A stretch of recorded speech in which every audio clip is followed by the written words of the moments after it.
Yes, Jacob, we are live and we are ready to rock and roll for some DFS on Saturday.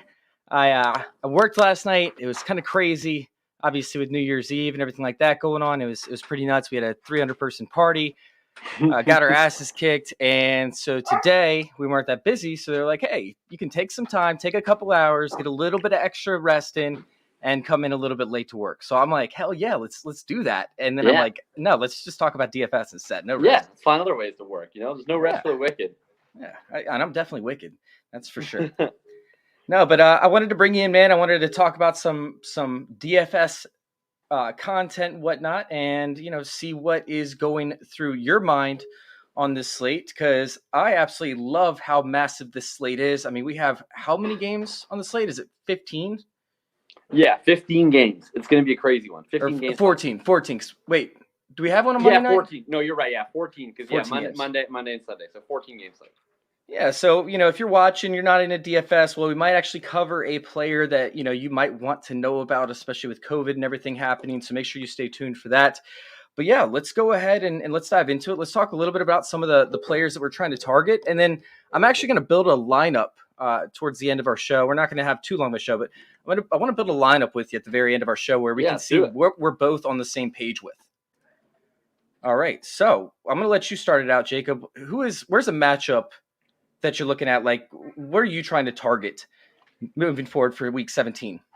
Yeah, I mean, the first thing, I'm kind of in this same boat that I predicted I would be in on Tuesday, which is like my number one stack. I'm probably going to be targeting the Cardinals. I think that there's all these different games with really nice juicy totals and two competitive teams. The big three I think this week being Baltimore and LA. I think probably the most heavily owned will be with Cincinnati, Kansas City, and then Dallas, Arizona. And I think it's just a matter of Kyler Murray has been essentially quite bad for 2 straight weeks. The Cardinals have not looked good in a while.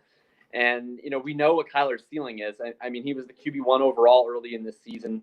I think even without Hopkins, Kyler has the opportunity to do damage with his legs. He has the opportunity to work Ertz, Kirk, Green, and it's a more consolidated receiving group, and you can stack him with Edmonds, especially if Connor doesn't play. So I like Kyler a lot. I think he'll be around just 4 or 5% owned, honestly. And if you can get Kyler Murray, I mean, think about it. Kyler Murray in the highest total game on the slate, potentially at low ownership. I think that's where I'm starting from, is looking at Kyler and stacking the Cardinals and then figuring out from there. I mean, one of the things that we look at, right, is trying to get away from high roster percentages. And with so many games on the slate, I don't think that we're going to see too much chalk. I mean, we might see chalk surrounding like Jonathan Taylor, right? Might see a little bit of chalk pending Antonio Brown's health. Might see a little bit of chalk with Trey Lance, because he's the cheapest quarterback on the slate and he has that rushing upside. There might be some with maybe like a Stephon Diggs, but honestly, like it's going to be pretty much spread out after Jonathan Taylor, Antonio Brown, and possibly Trey Lance. So I think that it's something as to where you can target wherever you want and not have to worry about having a similar lineup as somebody else, unless you're playing, in a contest with 50,000 people. But for that purpose, I'm actually targeting the same exact contest you are, but I'm targeting the other side of the ball. I want to get so many shares of Dak Prescott. Like, I'm going to load up on Dak Prescott. And Dak Prescott should have lower ownership percentages because he hasn't been great lately outside of last week. I think he's going to come in pretty high. We'll see. I mean, what do you think he's going to come in at? I think 10 or 12. Yeah, I could see 10 to 12%, but I don't think that's going to ruin things for you because a lot of people would be going after CeeDee Lamb, and that's not a guy that I'm actually targeting in this matchup. I don't want anything to do with CeeDee Lamb up against Byron Murphy in the slot. I mean, I know that they're going to work him around. I know that he's not going to just play the slot because CeeDee Lamb doesn't just lock in the slot and just play there. But at the same time, I think that he's going to see enough Byron Murphy to where CeeDee Lamb is going to be limited with how much he produces. Yeah. Now, he can still give you a touchdown. He can still give you 50 receiving yards, but that's not going to win you a contest. And so that's going to eliminate probably, I mean, if you have Dak, what do you think the percentage of players that will also have CeeDee Lamb is? 40%? Yeah, something like that. I mean, that's the thing with this game. That's like my favorite part and my least favorite part about this game is that is not only do you have to be right on the stack, there's just so many options, especially on the Dallas side. Like on the Dallas side, like, you can stack with Lamb, Cooper, Schultz, or Gallup. There's really the 4 options, and then you've got the running backs that draw live for targets as well. That's probably one of the reasons why I'm not as into the Dallas side of the game, where I think that, like, if they were both of equal ownership, and I don't think that they will be, maybe they will be. I think if Kyler and Dak were both equally owned, then maybe I'd be more on the Dak side because it's going to be less ownership on his weapons. But to me, like if I can get Kyler at lower ownership, I'm just preferring to play that because at least I know where the ball is going, especially this game. Like with no Hopkins, and then Green is just in a brutal matchup. He's probably going to get Diggs. So to me, it's just so clear. Like the only other Cardinals I want are Kirk, Ertz, and then if Edmonds is super chalky, like I think that the James Conner injury is probably the most impactful thing that we don't really know going into the slate. And I like the Kyler stack so much more, especially if Conner is out. Number one, I think, Connor is always drawing live to vulture Kyler at the goal line, and Edmonds can get that too, but I think a little bit less likely. And then with Edmonds, I mean, if there's no Connor, I think Edmonds becomes the highest owned running back on the slate, like by a lot. And to me, that makes the Kyler stacks so much more interesting because either I can stack Kyler with Edmonds, which we saw would have worked great, against the Colts last week, where I'm playing the super chalky piece, but hopefully Edmonds gets there with receiving touchdowns and I'm able to get double benefit. Or I fade Edmonds and I play Kyler plus Kirk plus Ertz. And so I figure, okay, well, the way that Edmonds doesn't get there is he doesn't get any of the touchdowns because they're all passing touchdowns or Kyler rushes for them, right? So I think that's sort of where I would really, really like to be on it. I'm still going to be on this stack if Connor plays, but I'd be so excited for it if we just get Edmonds. See, I don't know that I love Edmonds this week. I mean, he gets a lot of his work like you just talked about in the receiving game, right? But the Cowboys, ever since their bye, they have been a whole different animal when it comes to containing pass-catching running backs. You guys can find that over there at fantasyintervention.com/dose, DOCE. They're actually really, really good at stopping pass-catching running backs. They haven't allowed a single pass-catching running back to get over 35 yards since their bye in Week 7. So, I mean, this is something as to where you talk about a pass-catching running back and utilizing, his strengths, and I just don't know if you see it. Now, he could still get some yards on the ground and whatnot, but then you're kind of, and I hate the term cannibalizing when it comes to assessing the correlation between the quarterback and the running back, because I don't believe in cannibalization. But for this purpose, where he, Dallas might contain him using like a combination of Micah Parsons and the zone that they run, I just don't see how Chase Edmonds could actually get up to a point where you could make that type of money, Yeah, I mean, I totally disagree. I mean, if Connor doesn't play, Edmonds should be the number one running back overall on the slate, regardless of salary. Like, I would play him straight up over Jonathan Taylor. He's going to play 100% of snaps in a backfield that gives 20 to 25 expected fantasy points to its running backs every single week. And especially that a lot of it comes passing. The Cardinals run at the goal line at an excruciatingly high rate. Yes, they also throw to running backs at a really high rate. And especially if Rondale Moore doesn't play. I mean, we saw last week with Edmonds, and his role was so good where he got parts of the Rondale role where they were running plays with Ward in the backfield, and they were using Edmonds as the jet motion man. And so I actually think that that's a thing too, is if it wasn't just that Connor was out, it's also that Rondale was out, so he was getting wide receiver snaps. And like his role, basically, he got the old Chase Evans role, which was usually pretty bankable for 10 to 12 PPR points. And he got the Connor goal line role. And he got like the Rondale Moore gadget role. Like there's just so many ways to get points. I just think Evans, I mean, pretty much the only way to me where he doesn't get there if he gets the backfield to himself is if he doesn't score a touchdown, which is like kind of just a bet on like any running back. And at that point, to me, it's like solely an ownership bet. So at that point, it's like, okay, well, if he ends up getting like 40, 50% owned, then I'm just happy to fade anyone at 40, 50% owned and hope they don't get a touchdown. But like, I really don't see how he's not getting in the 18, 20 plus expected fantasy point range without Connor. Even if it is a bad matchup, like it's just, he's going to get every carry. He's going to get every target. Like they hate their other running backs. They will not play Ward. They really do. Yeah. And it makes sense when it comes to that. I'm somebody that just does not want to play this matchup, and I'm very anti-matchup. You know me. I'm somebody that keeps a very, very close eye on these matchups, and Dallas has just been so good up against pass-catching running backs. But anyways, back to another guy on this team. I mean, I want to roll out the Amari Cooper role because we're going to be talking about CeeDee Lamb facing up against Byron Murphy in the slot.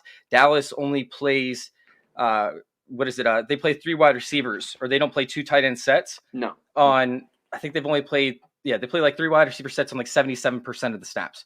So you're going to have an opportunity for Byron Murphy to go back to his home, to get all comfy inside the slot, to shut down, CeeDee Lamb to an extent. But that's going to leave Amari Cooper on the outsides up against these backup cornerbacks, who they're literally just plugging in and trying to stop the bleeding with. So I think that Amari Cooper is going to eat all day long in this matchup. And then somebody that we talked about back on Tuesday, who I know you don't like, is Tony Pollard. Now, I know you love Tony Pollard as a whole. You just hate this matchup. I'm on the opposite end of the spectrum. I like the matchup, but I'm not playing a running back with his touch count. He projects like shit. Yep, and I completely understand that. But like I brought up, the Cardinals they're terrible about allowing explosive running plays to the running back, and that's what Tony Pollard does. So I'm expecting to see a couple breakaway runs from him. I'm expecting him to see a good amount of work in the passing game, and I'm expecting the Cowboys to kind of take off the usage a little bit as they get closer to the playoffs with Ezekiel Elliott, as long as they have the game somewhat in hand, which I think that they will be up by at least a touchdown or so. I don't think they're going to be blowing them out. I think it's still going to be competitive, but they should be up by a touchdown. Now, on the other side of the ball from this, I really like Christian Kirk. I love Kirk. In the slot up against Jordan Lewis, I think Kirk is going to be probably one of my most rostered players this week, and I don't even like Christian Kirk. How are you feeling about Christian Kirk? Yeah, I made my 6 bold calls of the week, my 6 hot takes of the week on Twitter, and one of those was Christian Kirk getting over 20 PPR points. Christian Kirk's one of my favorite plays of this week. I'm not 100% sure what we're going to see with him ownership wise. I think he'll probably be the most owned Cardinal outside of if we get Edmonds and O'Connor. But I'm kind of okay with it. I don't see a world in which Kirk is going to be like mega chalk, like over 20% owned. And so to me, if Kyler is going to come in around 3 to 5%, and I play Kirk and then I have to play Ertz or whatever, like even if Kirk is up in that decent range, I'm pretty okay with it. I agree. I think has a really good shot of getting you essentially 25 DraftKings points without a touchdown. Like I could pretty easily see a 10 for 100-yard game this week out of Kirk. And, you get to that 100-yard bonus. You get a lot of catches, and then it's like if you get a touchdown, then all of a sudden you're 30 plus, right? So I think Kirk has a really nice floor. I think he has a really high upside. He's definitely the first guy I'm locking into my stacks with Kyler Murray this week. I know Zach Ertz was the guy I was really targeting last week in that matchup with the Colts, and he was their primary pass catcher last week. I'm probably not as focused on Ertz as a solo play this week. I will play Ertz with Kyler stacks for sure if I'm doing Kyler doubles. But I'm also okay playing Kyler singles because a lot of his win equity is going to come, if he gets 2 rushing touchdowns, right? And especially if I'm trying to do, actually, okay, this is like a galaxy brain take maybe, but if James Conner plays, then I'm going to play more Kyler Murray double stacks. If James Conner does not play, I'll play more Kyler Murray single stacks because to me, if James Conner plays, then there's not going to be a lot of ownership on the running backs. So at that point, I'm just playing for the Kyler passing game. Whereas if we get Edmonds, no Connor, and he's this mega chalk piece that I'm essentially leveraging off of with a Kyler passing stack, then part of that for me is saying, okay, Kyler's going to get the goal line touchdowns, not Edmonds. And so then I'm going to do a single stack because I'm essentially saying Kyler Murray is going to be getting there via the ground. No, that makes perfect sense. I'm going to hop over to a different matchup now. And it's a matchup that I don't think very many people are targeting, although they should be. And it's mainly because both teams have been bad this year. The quarterback situation has been terrible. But, the Seahawks with Detroit, I think is kind of a sexy, sneaky play where I want Russell Wilson in this matchup. Mm-hmm. I want to run him out with the wide receiver who's going to give him plenty of opportunities deep because the Lions can't stop anybody on the outside when it comes to deep threats, which is right. DK Metcalf, not Tyler Lockett in this matchup.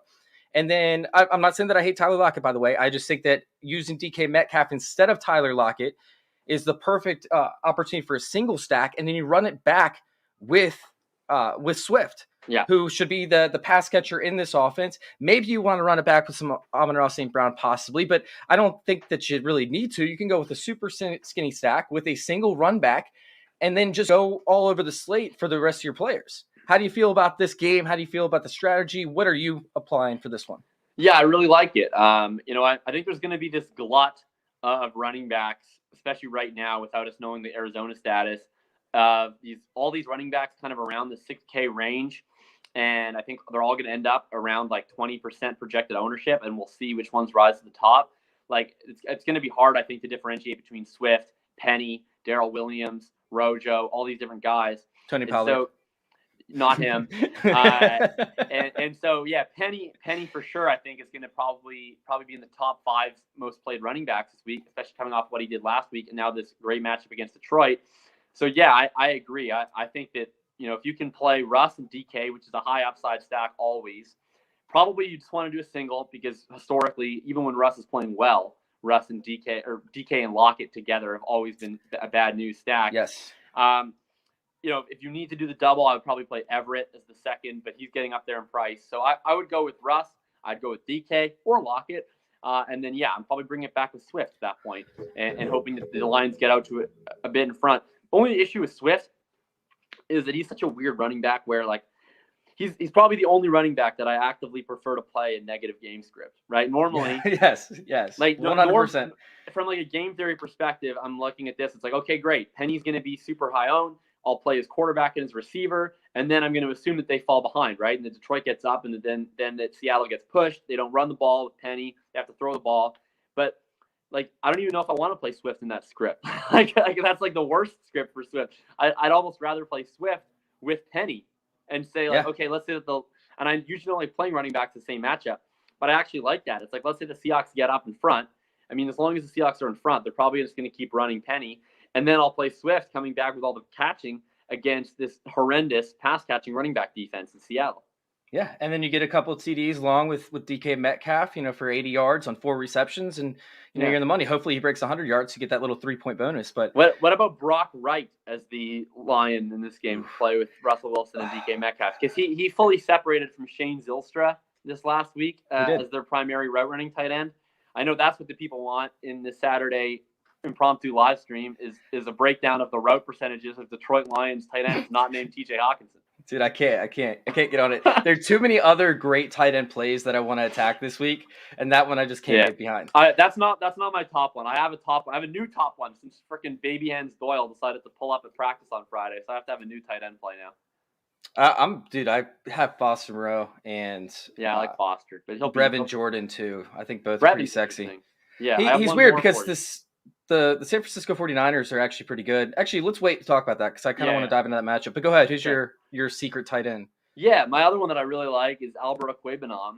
Yes. So without Jerry Jeudy. Jerry Jeudy and Tim Patrick both got put on the COVID list. It seems like there's mixed reports. But from my understanding, Cortland Sutton is playing as of now. That Ian Rappaport put out a tweet that listed all these people out. And then he said at the end, and possibly Cortland Sutton, and a Broncos beat reporter, his name I forget, confirmed that Sutton was not placed on the list yesterday. So unless he is placed on the list today or tomorrow morning, I think that Sutton will play. Regardless, though, after him, they don't have anyone else. It's like Seth Williams and Kendall Hinton and whatever, a bunch of bums. So I'm expecting it there's to be one other guy that I can't remember his name. Deante Spencer. Yeah, I picked him up in one of my best ball leagues that you can add and drop players in. So I would predict pretty much 12 personnel all day long for Broncos. And Albert Okwuegbunam has games this year where he's had 60-plus route participation in games with Fant and with all 3 receivers where they've gone to 12 personnel. I expect that they're going to be doing that this week, especially because I imagine they want to run the ball quite a bit against the Chargers where they really just give it up on the ground. And if I'm looking at this matchup, I think a lot of people are going to play Fant just based on this. All the receivers are going to be out. Maybe some people who are quite masochistic will even go to Cortland Sutton. And to me, Albert Okwuegbunam, of everyone on the Broncos outside of Jerry Jeudy, Albert Okwuegbunam has the highest rate of targets on his routes run this year. He's also an absolute athletic freak. He's a guy that can get targets down the field, and he's much cheaper. And I don't expect that he's going to have the same level of ownership as Fant. So if you're spending way down at tight end this week on someone that I don't even think is going to be that high owned, but I think it's probably going to run 80% of the routes, I think Albert O is the way to go. And this secondary has been a complete different, secondary than we saw in the beginning of the season. I mean, at the beginning of the season, they started out hot. They were killing it, stopping everybody in their path. Well, they've just been pretty much like Swiss cheese as of late. And on top of that, they've never been good up against the tight end position. Right. So, I mean, you're getting pretty much like the perfect storm, essentially, like to meet up and have a great overall performance from Alberto. So let's go ahead and dive into the San Francisco matchup real quick. San Francisco and Houston, where it's not sexy. It's not really a game that you really like run to, but it is a game that actually has some value. And we talked about Trey Lance possibly making it as a one of the top highest owned quarterbacks. And we talked about it briefly on Tuesday's show, so I don't want to dive into it too much, but I did come across the fact that when Trey Lance played in those 6 quarters, he targeted Deebo Samuel 17 times, which is more than Jimmy Garoppolo has ever targeted Deebo Samuel in 6 consecutive quarters. So I'm going to let you take this while Bentley's going crazy. Yeah, I think, Deebo is definitely, if you're playing one straight up, right? I mean, he's their safest option from San Francisco's perspective. He gets, it seems like either he functions as their number one wide receiver or he functions as their co-lead running back, but at least it's one of the two every week. My only issue with Deebo played with Lance is just the passing volume was so low with Lance in his start. He passed a lot more versus Seattle, but essentially he came into a game in the Seattle game where I think he came in, I believe, to a tied game, went 3-and-out, Seattle scored, and then I believe they must have punted or they did something goofy where Seattle scored 14 points in between Lance even touching the ball.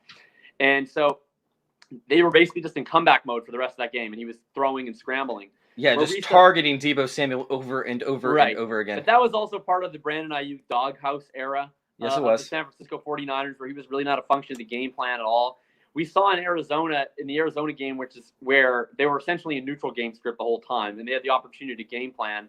And at that point, I mean, it was basically just QB counter over and over again. He ran like 15 times. They had a ton of design runs for Trey Lance. They weren't throwing that often. So could I see Deebo Samuel getting a 30% target share? Sure. Could I see that 30% target share being on 18 pass attempts? I definitely could.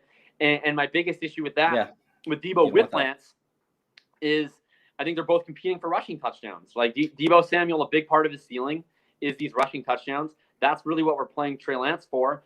And so to me, it's like it's almost more likely if you're getting touchdowns from them that it's rushing. Whereas if you're playing them stacked, you really need the Trey Lance to Deebo touchdown. So I don't know how much I'm going to want to play any of these 49ers this week, solely because Trey Lance is going to be so high owned. I think people are going to try and force the stacks.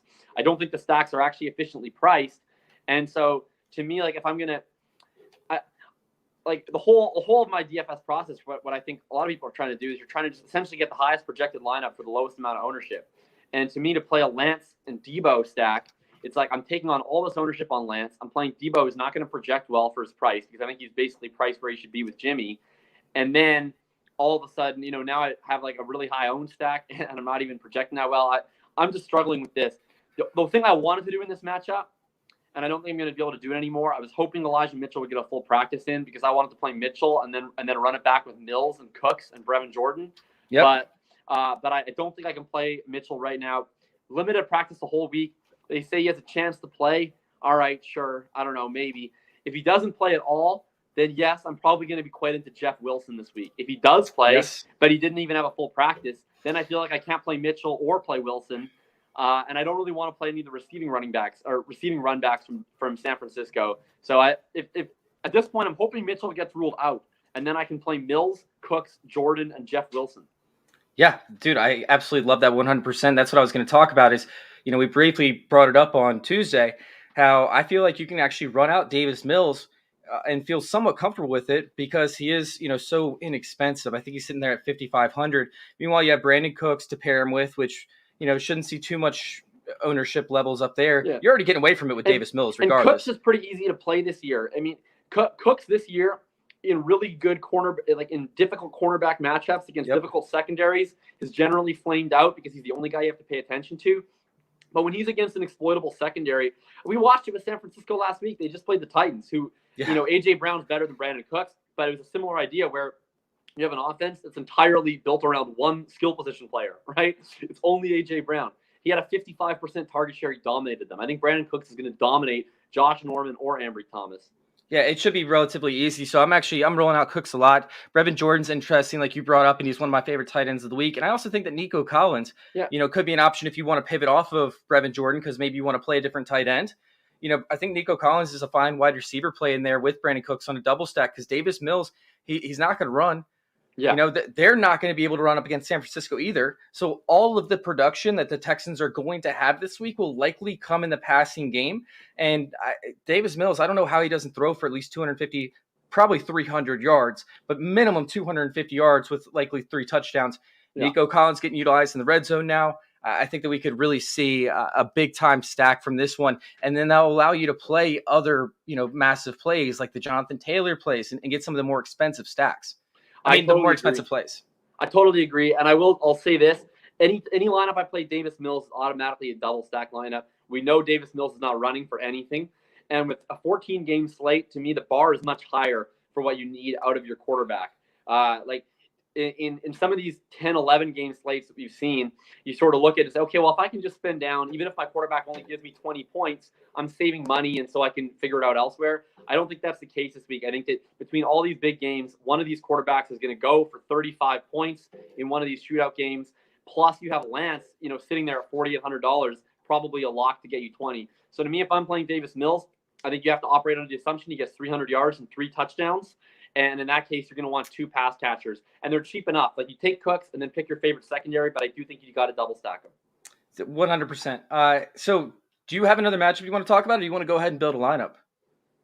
Yeah, the only other matchup I was going to talk about is that I'm kind of into the Colts passing game. I like Michael Pittman this week quite a bit. I was into Mo Alley Cox initially, but it seems like Doyle is going to play because he hates fun.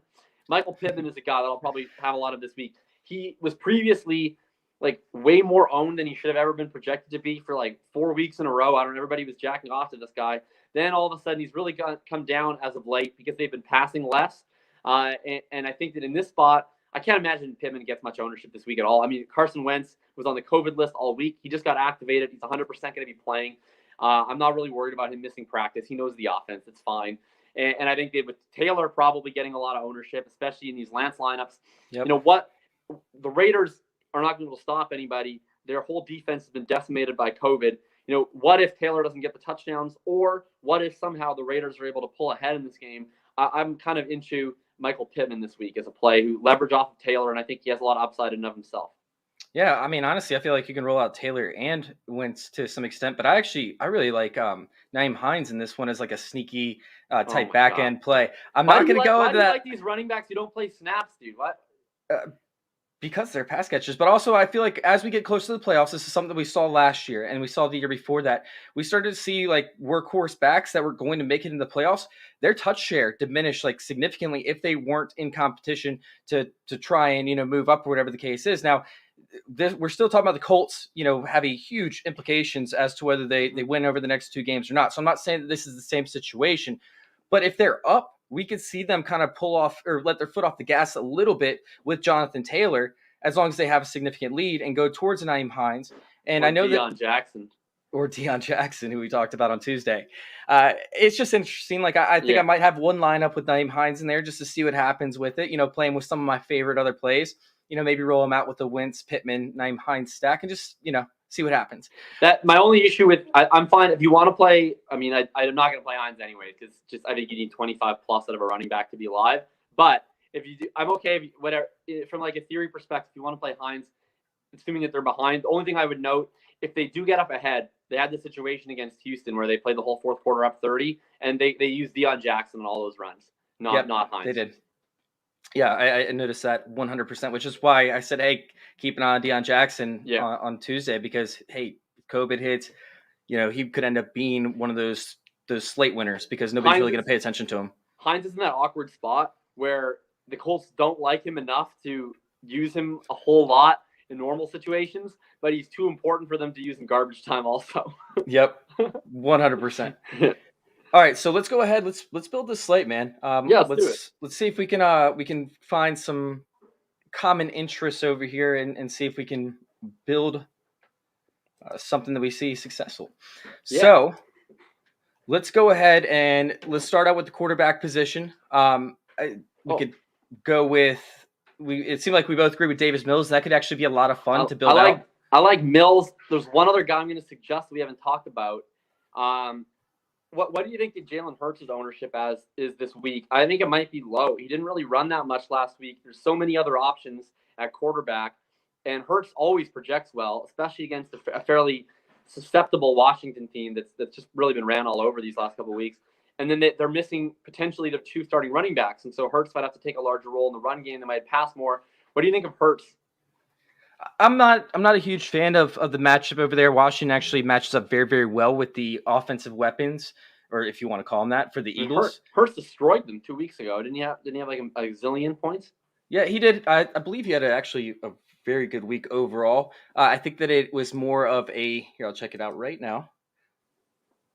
Yeah, he had 29.6 points. So, I mean, it was overall like a solid matchup, but I don't know if that's something we can expect. Meanwhile, like the touchdowns, if he's not getting them on the ground, then he's not going to get them through the air because Washington does a great job of keeping other quarterbacks out of the end zone that are not named Dak Prescott. So I don't mind Hurts. I don't hate him for DFS this week. I'm not like, oh, don't go play Hurts. But at the same time, he's still like, I might have one lineup, two lineups in there just to mess around with him and see what happens versus like, oh, I need to have 10%, 20%, 30% of my lineups with him. Fair enough. Or we could go the Russell Wilson stack and go with the Swift. Yeah, I'm all right with that too. I'm okay with Russell Wilson. I'm all right with Mills. I'm all right with either of those, whatever you want. Let's go with Davis Mills just because like we're going to be able to have some fun with Davis Mills. All right, so let's plug in Cook for sure. What's the price difference for Mills? Russell 55. Wilson is only 700 more. Yeah, I mean, I'm definitely happy to go with Wilson too. Sure, let's go Mills. No, the Mills one's fun.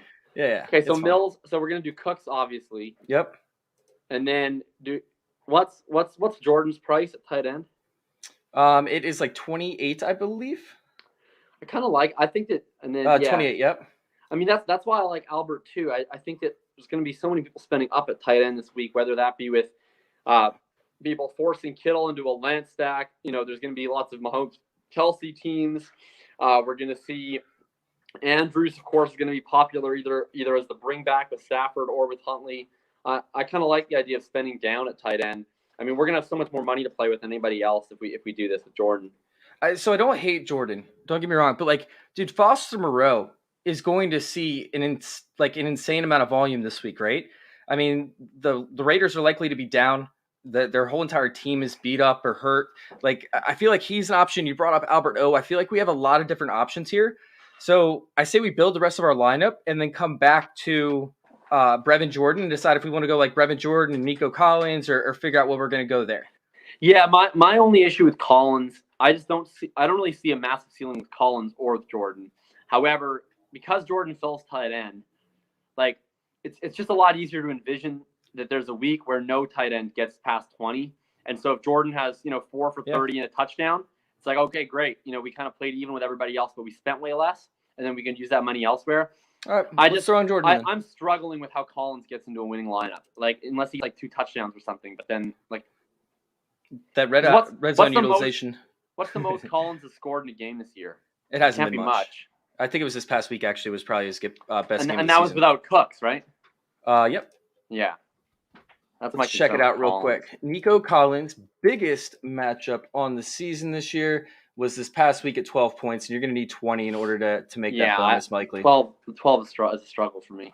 All right, let's stay away from Collins, and that's a good call on your half. And then on the other side for the run back over here, I mean, I don't know how you don't go with Debo. I understand like Trey Lance could take away that rushing touchdown, but I think we're going to be pretty far off the chalk at this point to be able to play Debo. I know that you want to go with either Jeff Wilson or Elijah Mitchell, but we don't know. I don't want to play Mitchell just based on he didn't get a full practice in. If Mitchell plays, I'm playing neither. If Mitchell does not play, then I really like Jeff Wilson. All right, so let's hold off that because I just wrote about Wilson as well. I literally just finished an article about how I like Jeff Wilson, so I don't disagree with you whatsoever. I'm going to be playing him a ton if they don't play. 5,600, yeah. Because I don't 56, that's sexy. Like I don't even think he's going to be that high owned because I think so many people are going to play Lance that they're not going to want to play Wilson with Lance. Agreed. And then you're also going to get all the people playing Rojo, people playing Penny, people playing Swift, people playing what's his face. Other Darrell Williams, potentially Evans. But I'm okay with Debo too. I mean, Debo always has a massive ceiling. All right, let's do Debo in there, and then where else do we want to go? Do we want to try and get a piece of this Seahawks game and see if we can get like Swift and DK Metcalf in here? Yeah, I like that as a secondary. Yeah, let's play Swift and Metcalf. That should be good correlating pieces. I like that a lot because to me, if I'm going to play either of these, I mean, I think both Swift and Penny will be super popular. If I'm going to play either, I'd rather correlate it, somehow. And I don't know. I mean, I just don't really want to play I don't want to play Amon-Ra St. Brown with Swift back. Honestly, I think that's just kind of gross chalk. So I'm fine with the Swift Metcalf. I like that a lot. Do you want to get the defense in here real quick so we can see what we have left with the running back in the flex? Sure, let's put a placeholder in there, and then we can switch it if we need to. Okay. Who do we like this week? Denver possibly could force some turnovers. Low scoring game as well, but still could see some opportunities in the in the interception department. We have the Giants possibly up against Chicago. No, I don't like that. I'd like to Dolphins, play Tennessee. That's one. I'd like to play either the Chiefs or the Bengals because it seems like we're not going to have anyone in this game. And I'd kind of like to fade that game by playing the defense and hoping for a defensive touchdown. I like that. All right, let's take it. Hopefully the defense can steal one away. Both these teams have pretty shoddy O-lines. Like, I think it's very possible that the defense will score well in that game, even if it does shoot out. So here's the not even dilemma here because we're sitting here pretty, with a pretty good chunk of change. Yeah. But if we do a 2 tight end stack, possibly. Nope, you're out of that. You're out. I can't. I cannot because then Jordan is the same issue that we just talked about with Collins. Then we're just playing a wide receiver with a 12-point ceiling. But possibly. I mean, if we're sitting there looking at like a Foster Moreau who could see 10 targets this week, I mean, he could have 8 receptions for 2 touchdowns, right? Like, because they're going to have to pass. He's likely not going to be able to see. Or the offense, the running game isn't going to be able to run in the red zone because the Colts don't allow running backs to get touchdowns in the red zone. They've only allowed 4 or 7 on the entire season, which is the second least amount of touchdowns allowed to a running back inside the red zone. And I mean, it's just it's gross for the whole rest of this offense. So I just see like Foster Moreau getting you like 8 receptions, 60 to 70 yards, and 2 touchdowns potentially. Okay, well, the 2 touchdowns would be immense. But even if he gets 8 catches for 70 yards, who cares? I mean, it's good if you play him, but that's survivable. I mean, anybody could just not score a touchdown. Also, Foster Moreau, like, wasn't it? When did he become a guy you can't fail? I mean, he had an okay game last week. He had a really good game against Cleveland. Well, good again, but like good but survivable. It was just kind of PPRing people. And then the 2 weeks before that, he was complete shit. Yeah, he was complete shit. Like the matchup is great. The matchup's great, but to me, I just don't think he's infallible, and I don't think that. I mean, he's definitely not infallible. I'm not saying that. He's definitely risky. Like to me, if you play Moreau, then just whatever. Then just play Mills and Cooks, I guess, and single stack it. But I don't want to play Jordan in a flex spot. Like to me, there's so many higher ups. Like so, we already played the Chiefs D. We could play Chiefs D and Darrell Williams if we wanted to, for instance, because that's like. We can play as chalky as we want now. These last 2 spots, we have Metcalf. He's not going to get that much ownership. Mills is going to have no ownership. I mean, if we actually are playing Brevin Jordan, he's going to have no ownership. We could play that, and then we'd still have or whatever anyone else in that price range at running back. There's so many good guys in that like 5.5 to 6.3K range at running back, and then we still have that same left for flex. We can play 2 of those backs. We can play. Wide receiver in that range. Like, what's Kirk this week? I know we liked Kirk. What's he this week? Yeah, we did like Kirk. I like Kirk a lot. Let's check. I forget. I don't have it right. Yeah, I don't have it right. Yeah, 58. So you could play him at 58. You could play. In there. See what happens. What does that leave us with? That's leaving us with 57. And I think Daryl's 58, but we could spend down 100 at defense. That's doable. Can't play Edmonds with Kirk. Singletary. I like Singletary. I was thinking Singletary. That makes a lot of sense up against Atlanta. There's a good chance that they get ahead pretty early. Singletary will see some usage in the receiving game, I believe, in the early part of the game, and then end up being, the bell cow towards the second part. I know he's not efficient, but if they're in the red zone, which they should be in the red zone the entire game, there's a good chance that he comes down with at least 1 touchdown minimum in this matchup. Yeah, I think that Devin Singletary could be a slam dunk. Yeah, and I think so many people this week with Emmanuel Sanders looking unlikely to play, I think you're going to get a lot of people playing Allen plus Diggs plus one of Beasley or Gabe Davis. I think people are probably going to really want to play Gabe Davis. So I'm more than happy to play Singletary. Hope he steals some touchdowns. I like Singletary.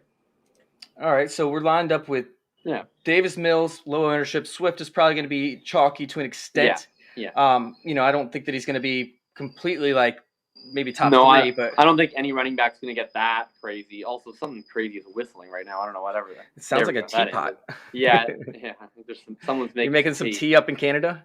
Yeah, gotta stay warm here.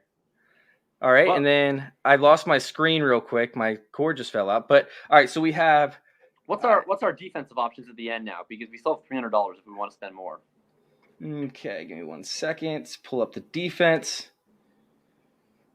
All right, so we have, if we pull these guys off, we've got Seahawks up against Detroit. Yeah, I don't want to. We're not with Swift. Not with Swift in our lineup.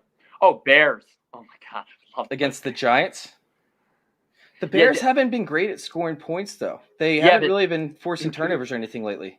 Yeah, but since Daniel Jones has been out, this stats directly stolen from J.J. Zacharyson. Since the Giants have been out, or since Daniel Jones has been out, whoever the Giants play is averaging more points as a defense than Dallas has averaged this entire year.